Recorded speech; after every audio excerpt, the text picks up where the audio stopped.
ces bâtiments des années 60-70 qui aujourd'hui faisaient la fierté des cœurs de ville et bien souvent autour des gares, qui était une période effectivement de développement de la mobilité et développement de la croissance des villes. Ces immeubles ont permis effectivement d'avoir une position forte dans la ville et chaque ville a vu émerger effectivement autour de son espace gare des immeubles de grande hauteur, soit d'habitation, soit de bureaux. Et on le voit ici sur cet immeuble, il est dans une position qui permet de voir la ville et d'être vu dans la ville.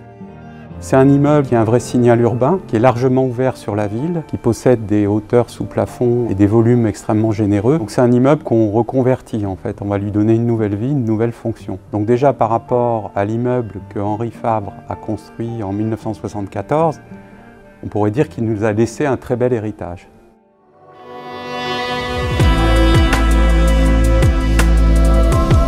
On a essayé de renforcer le signal urbain en créant dans la volumétrie générale deux grandes fenêtres qui viennent en fait orienter le projet. Et puis, je dirais, l'envelopper d'un écrin. Alors cette résille, elle a différentes fonctions. Une fonction environnementale puisqu'elle protège de l'ensoleillement sous certains angles de vue.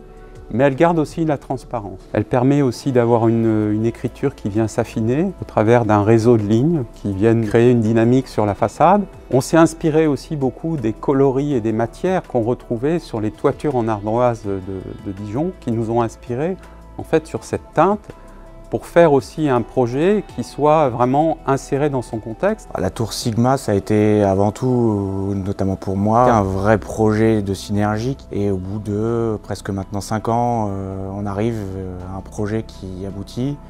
On est fier quand on arrive au projet et la tour Sigma représente l'idée initiale qu'on en avait du projet, une volonté architecturale d'ouverture, de modernité, de transparence sur la ville, de vision, de lumière par rapport au projet qui avant était sombre. Aujourd'hui, on retrouve une lumière et une brillance du projet et une grande fierté d'arriver au bout de ce projet. Et on s'est associé avec NM Architectes et Artefac et on a travaillé en équipe sur quelle pouvait être cette nouvelle identité de ce signal. C'est une responsabilité importante. C'est un bâtiment qui en énergie primaire va consommer 40% de moins que le bâtiment initial.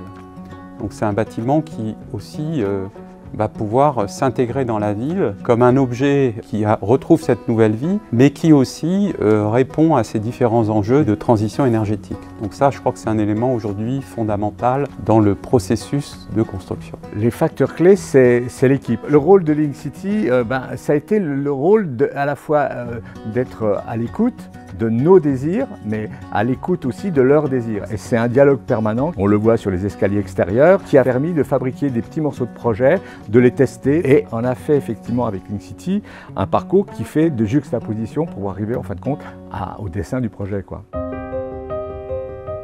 Linkcity avait une vraie ambition par rapport à l'image architecturale du projet. Alors aussi, bien sûr, comme tous les projets, on a un cadre économique et c'est ce qui a rendu aussi ce challenge intéressant. La finalité, c'est quand même qu'il soit loué à la livraison. Aujourd'hui, on est dans un monde qui bouge, qui a vécu une période d'une année qui a été quand même difficile, avec beaucoup de questionnements pour beaucoup d'entreprises, avec le télétravail aussi. Et donc, le facteur clé aujourd'hui, c'est de pouvoir accueillir dans cet immeuble un utilisateur qui va prendre la totalité de la surface, 460 environ collaborateurs qui vont travailler, et ces 460 personnes finalement vont redonner aussi une énergie et une vie à l'ensemble du quartier. C'est des gens qui vont se déplacer, qui vont consommer, donc qui vont participer aussi à la vie économique de la ville. Et la mairie est très contente du résultat, donc ça pour notre groupement, toute l'équipe et de Linkcity et de Bouygues Construction, c'est un retour important. Ce qu'on construit à Dijon, on ne le construit pas ailleurs.